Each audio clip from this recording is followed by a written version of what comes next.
इंसान बहुत ख़राब है वो, इसके लिए चीज़ें ऐसी हो रही हैं क्योंकि तारक मेहता जब स्टार्ट हुआ था तब भी इतने फॉलोअर्स नहीं थे, एकदम ये शो बहुत हिट हो गया और इतना सुपर हिट शो बन गया एक टाइम पे, तो उनको सक्सेस डाइजेस्ट नहीं हुई। बहुत पड़ा है, मैं मेंटली तो बहुत डिप्रेशन में चली गई थी जब मैं इनके साथ काम कर रही थी और मेरे को लग रहा था कि मैं मतलब सुसाइडल थॉट आने लगे थे, मुझे टेंडेंसी, मुझे ऐसा लग रहा था कि कुछ तो कर लो, ऐसे पागलों के बीच में फंसी हुई हूँ मैं बहुत फ़ोन किए उनको, मैं ऑफिस भी गई, मुझे समझ नहीं आता कि उन्होंने पैसे रोके क्यों हैं जब मेरे सब कुछ क्लियर हो चुका है, लेकिन उन्होंने नहीं दिए, फ़ोन उठाना बंद कर दिया, ऑफिस में मना कर दिया, मैंने कई बार ऑफिस फ़ोन किया तो उन्होंने बोला सर ने मना किया हुआ है। Hi Monica, welcome to our channel. So Monica, firstly तो ये जानना चाहेंगे तारक मेहता के बाद किस तरह की आपकी ज़िंदगी चल रही है? बहुत अच्छी चल रही है। I feel I am blessed कि मैंने डिसीजन लिया कि मैं तारक छोड़ दूँ और उसके बाद बहुत अच्छी लाइफ है, इतना सुकून है ना मेरी ज़िंदगी में, काम करो, घर जाओ और रिलैक्स रहो। ओके, तारक मेहता में जो भी इंसिडेंट्स हुए हैं, कितना अपनी लाइफ पर पर्सनली आपको इम्पैक्ट पड़ा है? बहुत पड़ा है, मैं मेंटली तो बहुत डिप्रेशन में चली गई थी जब मैं इनके साथ काम कर रही थी और मेरे को लग रहा था कि मैं मतलब सुसाइडल थॉट आने लगे थे, मुझे टेंडेंसी, मुझे ऐसा लग रहा था कि कुछ तो कर लो, ऐसे पागलों के बीच में फंसी हुई हूँ मैं, जो देखो बदतमीज़ी कर रहा है, हाथ पैर उठा रहा है, मतलब मारा पिटी चल रही है, इस लेवल का टॉर्चर, बदतमीज़ी मैंने कभी देखी नहीं थी लाइफ में जो मैंने इनकी सेट पर देखी है, तो बहुत डिप्रेसिंग था। मैं तो याद भी नहीं करना चाहती कि कभी मैंने काम किया था। कहीं ना कहीं कह सकते हैं कि आपने एक और एक शो किया, बट इससे आपको थोड़ा हाइप मिला था ये शो से? मुझे इससे पहले एक शो किया था मैंने, इस प्यार को क्या नाम दूँ, उससे मुझे थोड़ा सा पॉपुलर हुई थी मैं, उसके बाद मुझे तुरंत ही ये शो मिल गया था और हाँ, इस शो ने मुझे बहुत नाम दिया है। बट ये जिस तरह से इस शो को लेकर बातें होती है कि ऑन सेट प्रोडक्शन भी अच्छा बिहेव नहीं करता है, इनफैक्ट आपने भी कहा है कि दिलीप जोशी को कुर्सी उठा के मारा, फेंक कर मारा था, तो इसमें कितनी सच्चाई है? हाँ बिल्कुल सच है, सोहेल ने कुर्सी फेंक के मारी थी उनको, सच बात है। ओके, तो दिलीप जोशी ने क्या इसके ऊपर कोई आवाज़ उठाई थी या कुछ कहा? उतना तो नहीं पता मुझे, पर सोहेल को 2 साल के लिए बैन कर दिया था, 2 साल तक सोहेल को उन्होंने सेट पे नहीं आने दिया था इस इंसिडेंट के बाद। तो ओके, लेकिन बात करें आपकी जर्नी की, आपका बॉन्ड विद असीत जी कैसा था? क्योंकि बीइंग एन प्रोड्यूसर वो खुद भी शो में एज एन एक्टर थे और अभी भी बहुत सारे एलिगेशंस लग रहे हैं, जितने भी पुरानी कास्ट थी वही सब आ रहे थे सामने, ये सब लेकर क्या कहना चाहोगे इसके बारे में? सी बहुत इंसान बहुत ख़राब है वो, इसके लिए चीज़ें ऐसी हो रही हैं क्योंकि तारक मेहता जब स्टार्ट हुआ था तब भी इतने फॉलोअर्स नहीं थे, एकदम ये शो बहुत हिट हो गया और इतना सुपर हिट शो बन गया एक टाइम पे, तो उनको सक्सेस डाइजेस्ट नहीं हुई, मैं तो यही कहूँगी क्योंकि हम्बल होते हैं जो लोग सक्सेस मिलने के बाद। मैंने देखे इतने लोग जो कहीं पहुँच गए हैं, इतने हम्बल हैं, तो वो उनको नहीं हुई है, तो उन्होंने अपना ये सब चीज़ें करनी शुरू कर दी, बदतमीज़ी, मिसबिहेव या ये सब चीज़ें।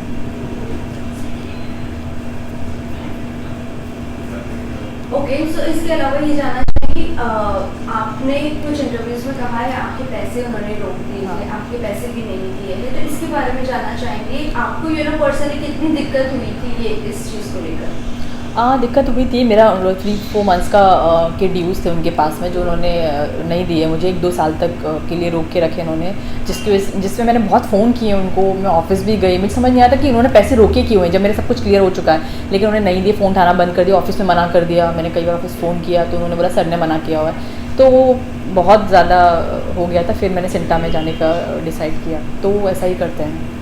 आपने एक और एक बात कही थी कि आप लीव के बाद अपने घर पर ही आप रहती थी और फ़ोन आपने बंद कर दिया था, आप उनकी कॉल्स रिसीव नहीं करना चाहती थी क्योंकि आप वो शो भी नहीं करना चाहती थी? नहीं, वो मेरी मॉम की डेथ के बाद मैंने डिसाइड किया था क्योंकि मैं डिप्रेशन में चली गई थी और मुझे लगा था मुझे ओवरकम करने के लिए कई साल लग जाएंगे और मैं काम तो नहीं कर पाऊँगी, और ये मुझे फोर्स कर रहे थे काम करने के लिए, जो मेरे से मैंने किया लेकिन हुआ नहीं काम, तो मैंने छोड़ ही दिया क्योंकि मेरे लिए नहीं पॉसिबल था। मुझे पता था कि जितना मेरा अटैचमेंट था मेरी मॉम के साथ कि मुझे लगेंगे कुछ साल खुद को हील करने में, और लगे भी 2 साल मैंने अपने आप को हील करने में दिए। सो अभी भी कुछ ऐसे कास्ट के लोग हैं जो पुराने अभी भी है इस शो के अंदर, क्या कहना चाहोगे? क्या उनको दिक्कत नहीं होती होगी? हाँ, दिक्कत सबको है, लेकिन किसी के लिए पैसा बहुत बड़ी चीज़ होती है, तो उनको लगता है कि पैसे के आगे दिक्कतें कम होंगी। मैं पैसे के लिए ज़लील तो नहीं हो सकती हूँ कि कोई मुझे पैसे दे रहा है इसके लिए मैं गालियाँ खाऊँ, बट कुछ लोगों को लगता है कि गालियाँ ठीक है, पैसा तो आ रहा है, तो अपनी अपनी चॉइस है। अगर मैं दया बहन की बात करूँ तो क्या लगता है आपको, कई बार ये न्यूज़ आई है कि वो कम बैक कर रही है जिसकी वजह से फैंस काफ़ी ज़्यादा एक्साइटेड हो चुके थे, और असित जी ने भी ये बात कही थी कहीं ना कहीं, तो क्या कहना चाहोंगे इस टॉपिक को? मुझे नहीं लगता कि वापस आएंगी वो इतना मिसबिहेव करने के बाद। और फिर अगर माफ़ी मांग ले जाके या कह दें कि अब ना करें, नहीं करेंगे या कुछ, तो आई डोंट नो कि क्या हो सकता है, बट मुझे नहीं लगता वापस आएंगी कभी। ओके, इसके अलावा ये जानना चाहेंगे आपके करियर में आप कितना मूव ऑन कर रहे हो, क्या कर रही हो अभी लाइफ में, व्हाट इज इन पाइपलाइन? जैसे मैंने आपको बताया कि मैंने खुद ब्रेक लिया हुआ था 2 इयर्स का, मुझे भी ज़रूरत थी हीरो होने की। उसके बाद वापस मैंने 6-7 मंथ से मैं एक्टिव हूँ और काम कर रही हूँ, एक वेब सीरीज़ कर रही हूँ, कुछ अपने खुद के प्रोजेक्ट्स हैं जो कर रही हूँ। ओके, रियलिटी शोज़ की अगर बात करूँ तो कितनी बड़ी फ़ैन हो आप रियलिटी शो की? रियलिटी शोज़ की I love big boss. Big boss मुझे बहुत पसंद है, तो हर साल देखती हूँ मैं बिग बॉस। तो इस बार का OTT आप कितना फॉलो कर रहे हैं? इस बार देखा मैंने OTT। बहुत सारे लोग हैं जिनको मैं लाइक कर रही हूँ। शफक नाज, फलक नाज को देखा था मैंने लास्ट टाइम, तो अभी तो वो नहीं है बिग बॉस में। और मनीषा रानी, वो तो सबकी फेवरेट हैं। उनका जो बोलने का स्टाइल है वो सबको इतना पसंद है। पूजा भट्ट जी, तो मज़ा आ रहा है इस बार। किसको देखना चाहती हो as a winner? Manisha Rani. Okay, इसके अलावा how much you are open for Bigg boss?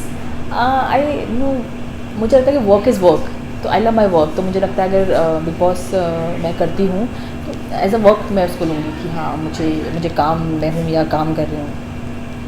Okay, so lastly ये जानना चाहेंगे कि आपको कितनी बार अप्रोच किया गया, अगर ये सीज़न के लिए, आने वाले सीज़न के लिए अप्रोच किया जाता है, so are you open for this season? Because 17 से वो शुरू होने वाला है next month, Bigg Boss September 17। Okay, so see अगर it's not confirm right now, अगर मुझे अप्रोच करते हैं तो डेफिनेटली मैं करूँगी काम। ओके, सो लास्टली जाते जाते फैंस एंड व्यूअर्स को आप क्या कहना चाहेंगे?